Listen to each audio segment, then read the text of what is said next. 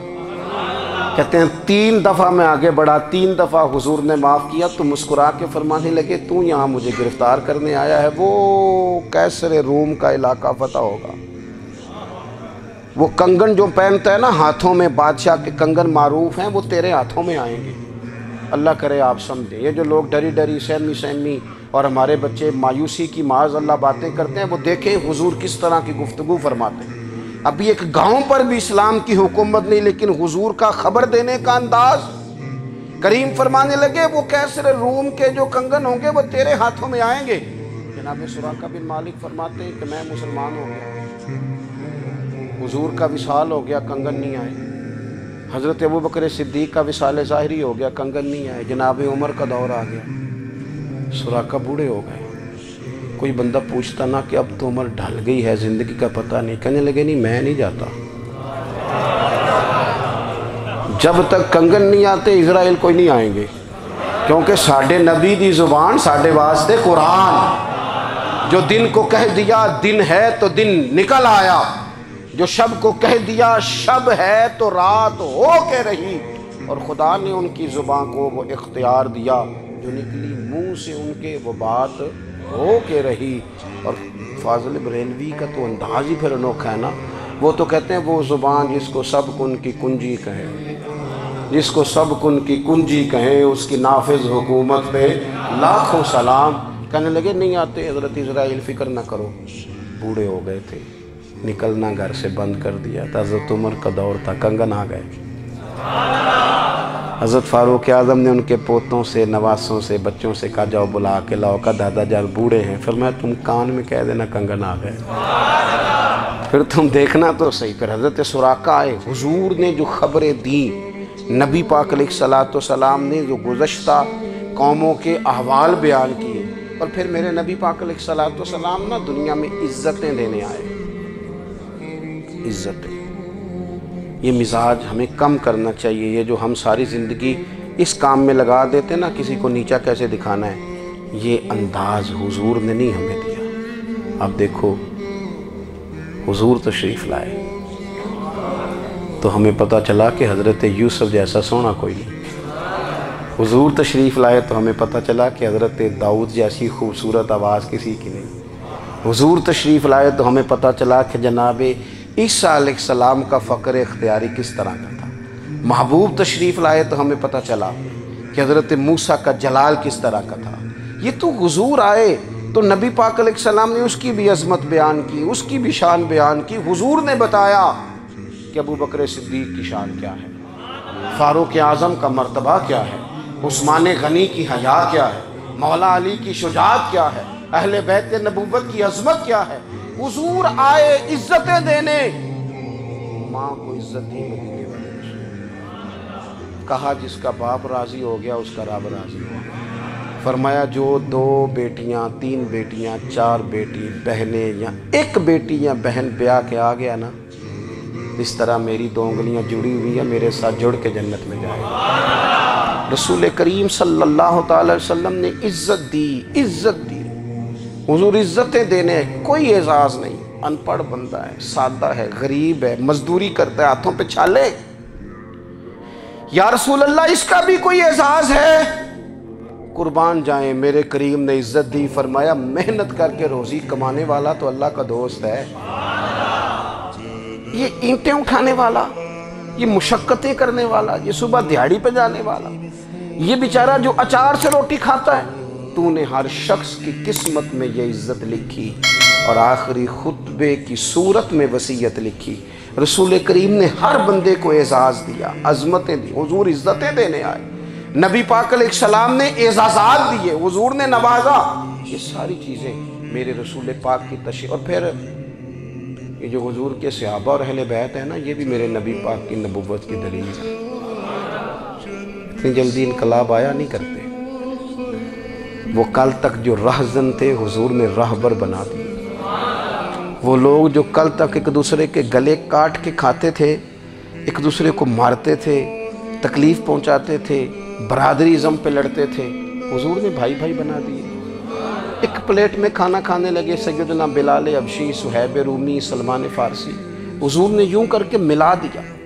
نبی کریم علیہ السلام نے تقسیمیں ختم کر دی دنیا، حضور کہ صحابہ نے اپنا کردار اس طرح کا دکھایا، اتنا بلند کیا، اور صحابہ کرام علیہم رضوان اس کو دیکھ کر اتنی بلندیوں پہ گئے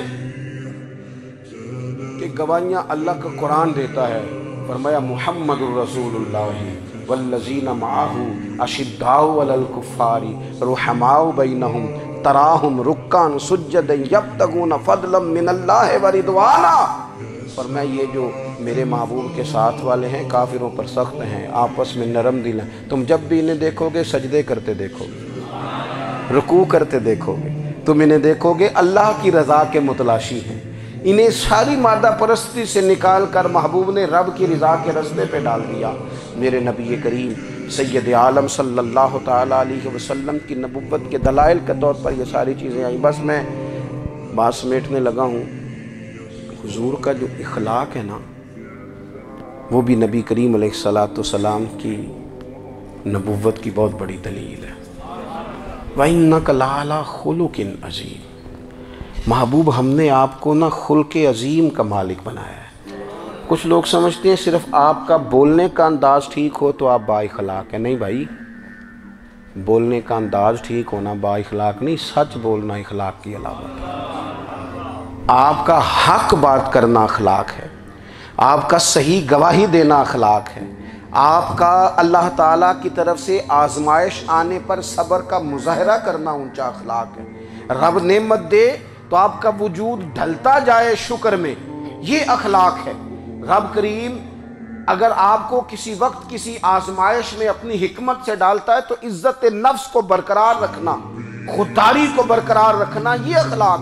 نبی پاک نے اعلیٰ ترین اخلاق کی بات بتائی، اعلیٰ ترین۔ حضور نے لوگوں سے بیعت لیتے وقت کہا تھا میرے ہاتھ پر بیعت کرو، چوری نہیں کرو۔ نبی پاک علیہ السلام نے مختلف امور پر بیعت لی۔ حضرت حکیم بن حزام کہتے ہیں حضور نے میرے ہاتھ پہ ہاتھ رکھ کے کہا میرے ہاتھ پہ ہاتھ رکھ کے بیعت کرو کہ کسی دنیا دار سے سوال نہیں کرو گے، خودداری سے زندگی گزارو گے، عزت نفس سے جو رب نے تمہیں دیا ہے تم اس پر راضی رہو گے۔ لوگوں کی جیبوں کو ٹٹولنا، دوسروں کی دولتوں پہ راج کرنا، دوسروں کے مال پر نگاہیں ڈالنا اللہ کے حبیب نے پسند نہیں فرمایا۔ میں بیعت کرو کہ تم کبھی کسی سے سوال نہیں کرو گے، حد ہو گئی۔ نبھانے والوں نے پھر اس عہد کو نبھایا اور کمال کر دی۔ حضرت حکیم بن حزام گھوڑے پہ بیٹھے تھے، ہاتھ میں درہ تھا، وہ زمین پہ گر گیا، قریب غلام کھڑا تھا۔ حضرت حکیم بن حزام خود گھوڑے سے اترے، درہ اٹھایا، دوبارہ گھوڑے پہ بیٹھے۔ غلام عرض کرنے لگا حضور مجھے بتا دیتے میں اٹھا کے دے دیتا۔ آنکھیں چمک اٹھیں، فرمانے لگے کیسے بتا دیتا؟ اپنے رسول سے وعدہ کیا ہے کبھی کسی سے سوال نہیں کروں گا، کبھی سوال نہیں کروں گا۔ اللہ کے محبوب نے ہمیں اعلیٰ اخلاقی قدروں کی بات ہمیں سکھائی ہے۔ ہم دیکھتے ہیں کہ بڑی جلدی 2 4 5 لوگوں کے غصہ دلانے پر ہم ساری اخلاقی حدوں کو کراس کر جاتے ہیں۔ دوستو ہمارا ایک ویژن ہونا چاہیے، ہمارے ذاتی رویے بڑے معتبر ہونے چاہیے۔ لین دین کے معاملات کے اندر مسلمانوں کو بڑا صاف ستھرا ہونا چاہیے۔ ہمیں اپنی معاشی زندگی میں روزمرہ کے معاملات میں ہماری توجہات کا مرکز صرف اللہ رسول کی ذات ہونی چاہیے۔ رب کریم نے اپنی حکمت سے کسی کو کتنا دیا ہے یہ اس کی حکمت کے تقاضے ہیں۔ ہمیں اس نے جس رنگ میں جس حال میں رکھا ہے ہمیں اپنے رب کی رضا پر بہت زیادہ مطمئن ہونا چاہیے۔ اچھا پھر ایک اور بات، جن چیزوں کو ہم نے دکھ بنایا ہے نا یہ تو وہاں دکھ تھا ہی نہیں۔ مہینہ مہینہ چولہا نہیں جلا، لیکن کسی جگہ اظہار غربت ہے حضور کی اولاد پاک کا یا صحاب کا یا ازواج کا۔ مہینہ مہینہ چولہا نہیں جلا، لیکن یہ اخلاق عالیہ کا حسن دیکھو۔ اپنے گھر مہینہ مہینہ چولہا نہیں جلا، جو مانگنے آیا اسے جھولی بھر کے عطا فرمایا، کوئی دروازے سے خالی نہیں گیا۔ عزیز بھائی، اگر زندگی میں اخلاقی قدریں ہم اپنا لیں اور ہم تھوڑا تھوڑا کر کے اپنے آپ کو تبدیل کریں، ساری زندگی توجہ رہی کہ فلاں کیا کر رہا ہے فلاں کیا کر رہا ہے، تھوڑا سا گردن کو جھکا کے اپنے اوپر توجہ ڈالیں، اپنے آپ کو وقت دیں۔ حضور کے اخلاق عالیہ کی روشنی میں، تعلیمات حسنہ کی روشنی میں ہم اپنے کردار و عمل پر تھوڑی توجہ دیں۔ اس وقت بہت بڑی تعداد میں امت مسلمہ ہے، اور ایسا نہیں ہے کہ دولت نہیں ہے، دولت سے بھی سرشار ہے۔ ہمارے ہاں بڑے بڑے انجینئر ہیں، بڑے بڑے ڈاکٹر ہیں، لیکچرار ہیں، ہمارے پاس بڑے بڑے ہاسپٹل ہیں، بڑا کچھ ہے، لیکن کردار و عمل کے بادشاہ اپنی زندگی تقوی کی روشنی میں گزارنے والے ان لوگوں کی تعداد کم ہے۔